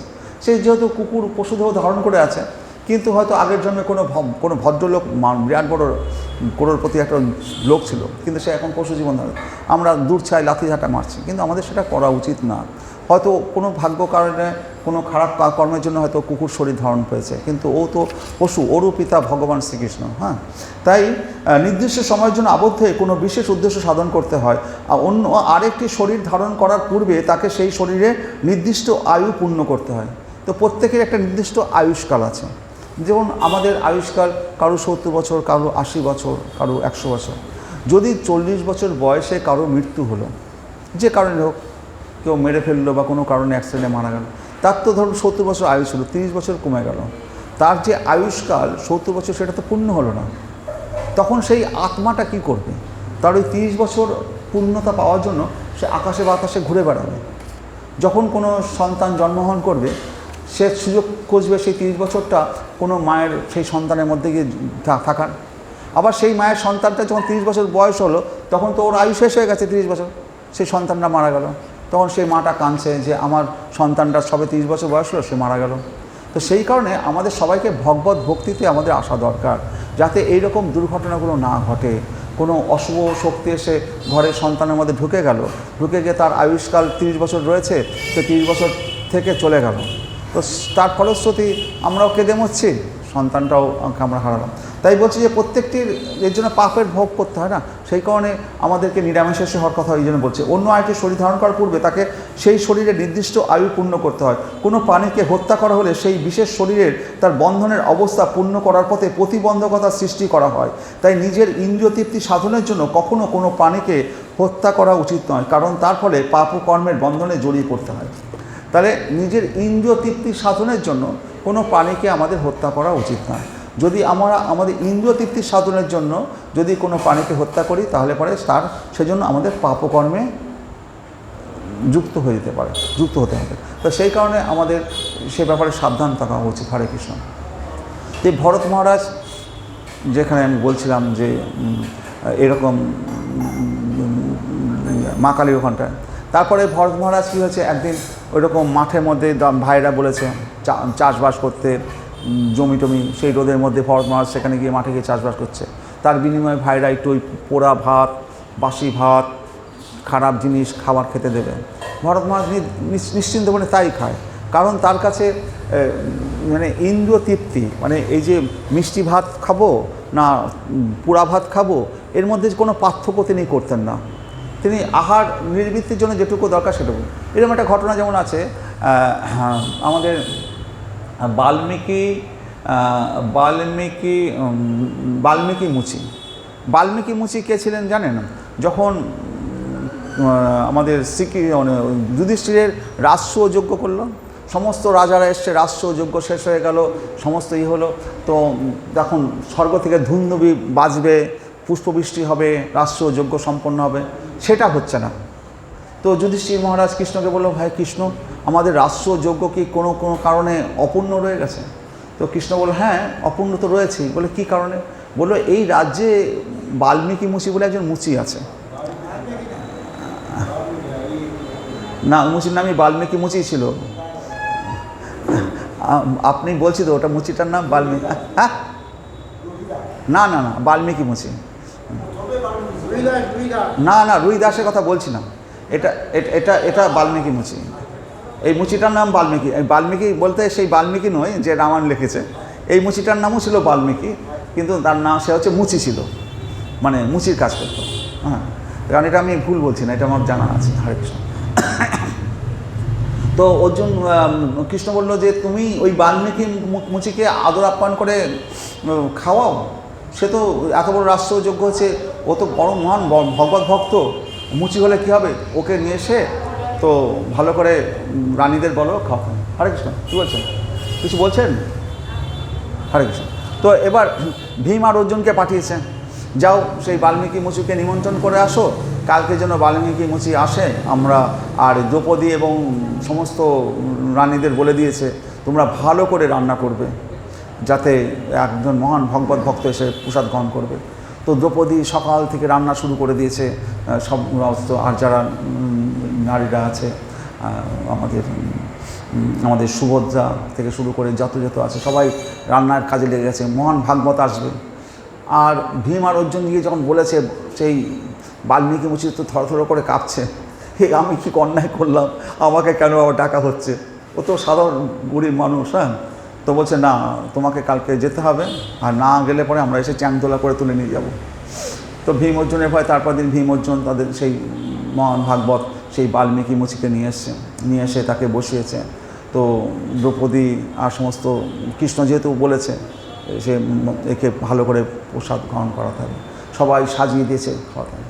তো বাল্মীকি মুচি কী করেছে, পায়েস, দই, ঘি, মাখন, হাবিজাবি ছিল সব একসাথে করে মাখিয়ে দিয়ে লটরপটর করে সে খাচ্ছে। আর দ্রৌপদী এই দৃশ্য দেখে মনে মনে ভাবছে, আমি এত কষ্ট করে এত সুস্বাদু সব পদ রান্না করলাম, আর এ কিনা খাচ্ছে কী করে, সব দইয়ের মধ্যে ঘি, ঘির মধ্যে দই, ভাতের সাথে এটা না ওটার সাথে এটা সব মিশিয়ে দলা পাকা করে খাচ্ছে। তা আমার যে এত রকম পদ রান্না করে যেতে করলাম, তার তো আসল মাইনাইটাই তো রাখলো না, আসল তো সম্মানটাই রাখলো না। দ্রৌপদী মনে মনে এটা হয়েছে। তো বাল্মীকি মুচি খেয়ে দিয়ে চলে গেছে, তাও ধুমধুমি বাজছে না। কৃষ্ণ বললেন, যুধিষ্ঠির মহারাজ, ভগবান কৃষ্ণ এখনও তো ধুমধুমি বাজছে না, কী হয়েছে? বাল্মীকি মুচি তো খেয়ে চলে গেলেন, কিন্তু এখনও হচ্ছে না। কৃষ্ণ বললেন, নিশ্চয়ই কোনো ঘটনা আছে, সব রানীদের ডাকো। ডাকা হয়েছে। আচ্ছা, তোমরা যে ভোগ নিবেদন করেছো, তো সবাই সুস্থ মনে দিয়েছো তো? এই জন্য আমাদের বলা হয় না যে আমরা রাস্তাঘাটে যে খাবারগুলো খাই সেগুলো আমাদের বৈষ্ণবদের খাওয়া নিষেধ কেন? কারণ যে রান্না করছে তার মধ্যে যদি সত্য রজ তম, তার মধ্যে যদি মনে বিতৃষ্ণা থেকে রান্না করে, তার মধ্যে যদি অপরাধ থাকে, তাহলে পরে সেই রান্নাটা ভগবত প্রসাদ হিসাবে কাজে লাগে না, তাতে অপরাধ হয়। সেই জন্য বৈষ্ণবদের বা রাস্তাঘাটে খাওয়া নিষেধ। তো সেই কারণে আমাদের মন পরিষ্কার করে রান্না বান্না করা উচিত। যে কারণে সাধু সন্ন্যাসীরা কেউ কারোর রান্না খাই না, নিজে হাতে রান্না করে খায়, কোনো রকম করে ডাল আর ভাত একটু সিদ্ধ করে খেয়ে নেয়। হ্যাঁ, তো যাই হোক, তো তখন বললো যে এই দ্রৌপদী তখন লাস্টে স্বীকার করলো যে ভগবানকে বললো যে ভগবান আমার অপরাধ হয়ে গেছে। বলে কি? বললো কি অপরাধ করেছো? বলে অপরাধ করেছি একটাই, ওই বাল্মীকি মুচি যখন খাচ্ছিল, তো আমি এত সুন্দর করে এত পদ রান্না করেছি, সেরকমভাবে লণ্ডভণ্ড করে খাচ্ছিল, তা আমার মনে একটু এসছিলো কাকে নিয়ে এসছে, সে যে খেতেই জানে না, সে কিনা লণ্ডভণ্ড করে খাচ্ছে। তো বললো ঠিক আছে, ভীম অর্জুনকে আবার পাঠাও, কালকে আবার নিমন্ত্রণ করো, আবার তাকে খাওয়ানো হলো। তখন ধুমধুমি সব বেজে উঠলো, স্বর্গে থেকে ফুল পুষ্পি হলো। তাহলে ও তো যে খাবারটা খাচ্ছে, সে তো বলছে যে এই সমস্ত মানে এই খাবারের আসল মালিককে, ভোক্তাকে, ভগবান শ্রীকৃষ্ণ। তো আমি যদি ভোক্তা না হই, সেগুলো লটর পটর করে খাই, যাই খাই, ভগবান খাচ্ছে। তো আমি স্বাদ গ্রহণ করার অধিকার তো আমার নেই। স্বাদ গ্রহণ করলে পরে বুঝতে হবে যে আমি ওর থেকে আমার ইন্দ্রিয় তৃপ্তি করছি, আমার ইন্দ্রিয় তৃপ্তি করার উদ্দেশ্য নয়। হ্যাঁ, আমার উদ্দেশ্য যত খাবার তার সমস্ত ভোক্তাই যদি উনি, তো সুতরাং আমার এটা বেছে বেছে এটা টেস্ট করে করে খাবার তো আমার কোনো ইয়ে নেই। তো ঠিক সেরকম তো ভরত মহারাজও ওই রকম খারাপ খাবার দিক আর ভালো খাবার দিক যা দিতেন তাই খেতেন। তো ভরত মহারাজ একদিন মাঠে কাজ করছেন, একজন রাজা, রুহু বলে এক রাজা, তিনি করে মানে পালকি চড়ে, পালকির নাম শিবিকা। পালকি আগেকার দিনে পালকিকে বলো তো শিবিকা চড়ে যাচ্ছিলেন। তো তার চারজন বাহক থাকে, তো একজন বাহক অসুস্থ পড়েছে, একজন বাহককে দরকার।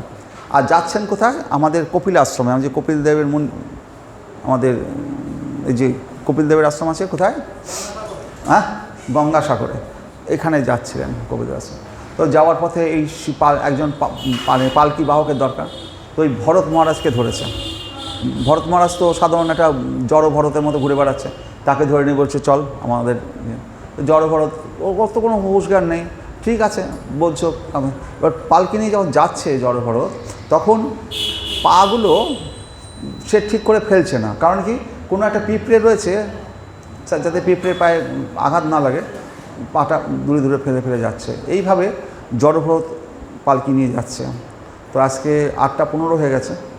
এর পরের দিনকে তাহলে আমরা জড়ভরতের ঘটনাটা এখান থেকে পড়ব, কীভাবে জড়ভরত কে আমাদের যে ধ্রুব মহারাজ বলবে যে তুমি পালকিটা বইছো, তুমি কৃষ না স্থূল না ইয়ে, তো বলবে যে আমি তো দেহ নই, আমি তো আত্মা, এই পালকিটা যে বহন করছে সেটাও আমি নই।